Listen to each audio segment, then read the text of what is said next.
Agora que já resolveram a ficha 10A sobre continuidade booleana e Weierstrass, eu vou resolver aqui alguns exercícios para tentar clarificar qualquer dúvida que vocês possam ter. Vamos começar pelo exercício 2, que é um exercício dos mais simples de teorema de Bolzano, portanto, aplicação direta do teorema de Bolzano. Eu, para aplicar o teorema de Bolzano, posso começar logo por referir a continuidade. Só posso aplicar o teorema de Bolzano se a função for contínua. Ora bem, posso dizer já que f é contínua no intervalo fechado que eu estou a trabalhar, portanto, neste caso entre 1 e 4. Ela tem que ser contínua. Neste caso é contínua, pois é definida por um polinómio, pois é polinomial. De seguida, tenho que determinar as imagens do 1 e do 4. Ora bem, isto aqui é substituir por 1, fico com 9 menos 8, fico com 1. Substituir por 4 dá um bocadinho mais de trabalho, mas dará menos 32 mais 32, dará menos 2.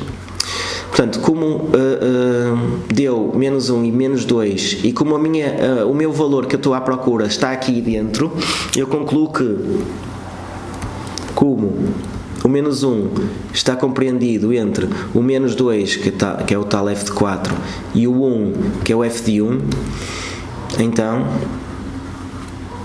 pelo teorema de Bolzano, e deixem-me acrescentar que vocês têm que dizer por extenso o nome do teorema, logo pelo teorema de Bolzano, e vocês então repetem o que ali diz. Existe um C no intervalo de 1 a 4 que tem a imagem igual a menos 1. Portanto, existe um valor entre menos 1 e 4, tal que f de C é igual a menos 1. Portanto, isto é um bocadinho óbvio. O teorema de Bolzano, como vocês já deram, viram o vídeo da explicação, se eu tenho uma função contínua, se o f de menos 4 é negativo, é menos 2, e o f de 4 já dá 1, ora bem, eu para unir estes dois pontos, eu tenho obrigatoriamente que passar pelo menos uma vez pelo menos 1. Pelo menos uma vez, quer dizer, posso passar até várias vezes, mas pelo menos uma tenho que passar. Por isso, o teorema de Bolzano garante a existência desta solução. Pronto, passando já para o exercício 5, selecionei o 5 porque fala do corolário, só para falarmos do corolário. Ora bem, primeiro eu tenho que garantir na mesma a continuidade. É contínua em intervalo fechado de menos 1 a 0, pois é polinomial. Tenho que determinar a imagem de menos 1, portanto, se eu substituir ali por menos 1, vou ficar com menos 1. Tenho que calcular o f de 0, que dá 1, e para aplicar o teorema de Bolzano, eu vou multiplicar f de menos 1 vezes f de 0. Portanto, 1 vezes menos 1 dá negativo. O que isto significa é que uma das imagens é negativa e outra das imagens é positiva, por isso é que o produto dá negativo. Logo, pelo corolário do teorema de Bolzano, e vocês escrevem por extenso, existe pelo menos um valor em menos 1 a 0 que tem a imagem 0, portanto, que tem essa imagem que é um 0. Este já está, vamos continuar. Selecionei ainda o 7, porque também é um pormenor importante. Eu tenho que f de 1 é menos 2 e f de 2 é menos 1, portanto tenho duas imagens negativas. Isso quer dizer que não tem zeros? Quer dizer que tem 0? Ora bem, o facto de ter as duas imagens negativas, uma aqui e outra aqui, não quer dizer que não tenha zeros, apenas quer dizer que não podemos concluir nada, não podemos aplicar o teorema de Bolzano, porque nada nos garante que a função não tenha zeros. Portanto, neste caso, se não deu uma imagem negativa e uma imagem positiva, eu apenas digo que nada se pode garantir, nada se pode concluir quanto à existência de zeros. Portanto, não posso aplicar o teorema de Bolzano. O mesmo aconteceria se fosse uma função que não fosse contínua. Eu não poderia dizer que não tinha solução ou que tinha solução, apenas podia dizer que não podia aplicar o teorema de Bolzano. Passemos então aqui ao exercício 11. O exercício 11, eu não o vou fazer, mas queria focar aqui o exercício porque, neste caso, eu para poder mostrar que existe este valor, eu tenho que aplicar o teorema de Bolzano, e para aplicar o teorema de Bolzano, eu tenho que verificar se a função é contínua no ponto crítico, neste caso no ponto x igual a 1. Portanto, tinha mesmo que fazer a continuidade para o ponto x igual a 1, tinha mesmo que fazer limite da função quando x tende para 1 menos, este valor teria que dar igual ao limite quando x tende para 1 mais, e teria que dar igual à imagem desse 1. Portanto, se estes três valores dessem o mesmo, então ela era contínua no ponto 1, e então sim eu poderia aplicar o teorema de Bolzano. Tinha este estudo adicional. Selecionei ainda o exercício 13, porque o exercício 13 tem um pormenor muito importante, que é, nós temos uma equação que tem x no segundo membro, f de x igual a x mais 2. Nestas situações, sempre nestas situações, eu não posso aplicar Bolzano neste momento. Tenho sempre que transformar isto, passando o x para este lado. O 2 é opcional, posso passar também o 2. Mas tenho sempre, não posso ter x no segundo membro, ou seja, tenho que ficar com isto e então definir uma nova função, g de x. O que é que eu faço agora? Falo da continuidade. G é contínua no intervalo fechado de 2 a 3, pois é a diferença entre a função f, que é contínua, e a função menos x menos 2, que também é contínua. Portanto, é composta, é uma subtração ou uma soma de funções contínuas, por isso ela é contínua. Depois calculo a imagem de 2 e a imagem de 3. Portanto, a imagem de 2, substituída aqui por 2, vai dar raiz de 9 menos 2 menos 2, raiz de 9 dá 3, menos 2 dá menos 1.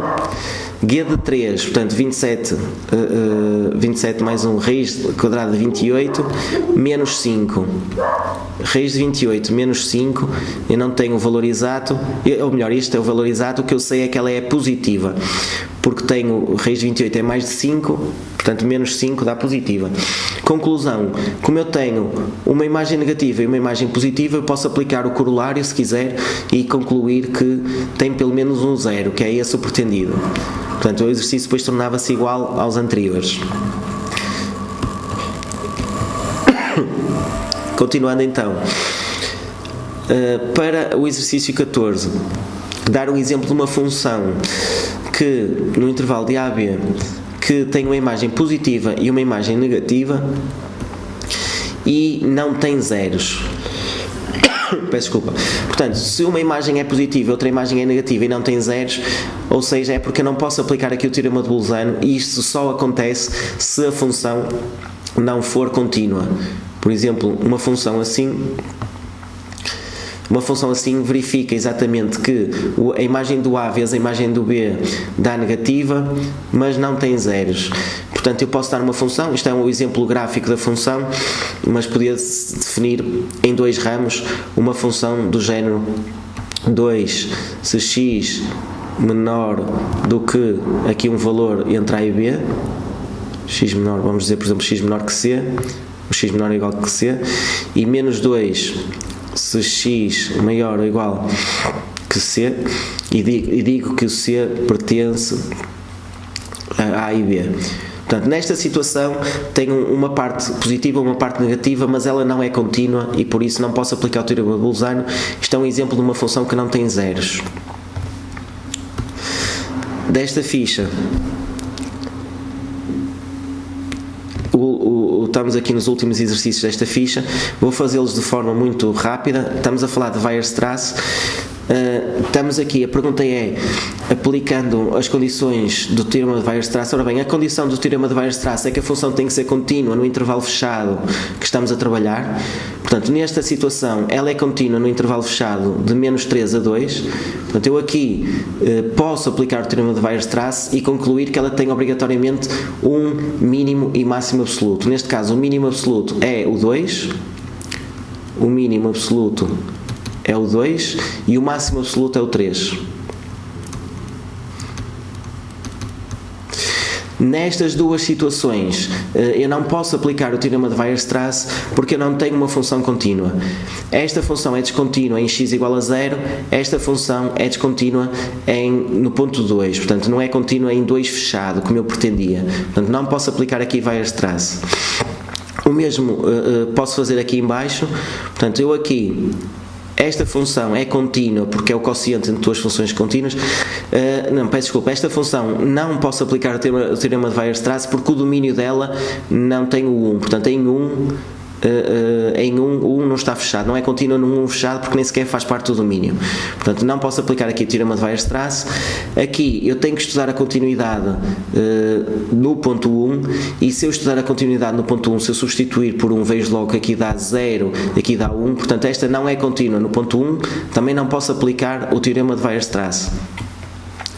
Aqui, se eu substituir aqui por 0, também ficam 1 e com menos 1, e quer dizer que ela não é contínua no ponto 0, portanto também não posso aplicar o teorema de Weierstrass porque não é contínua no intervalo de menos 1 a 1 fechado.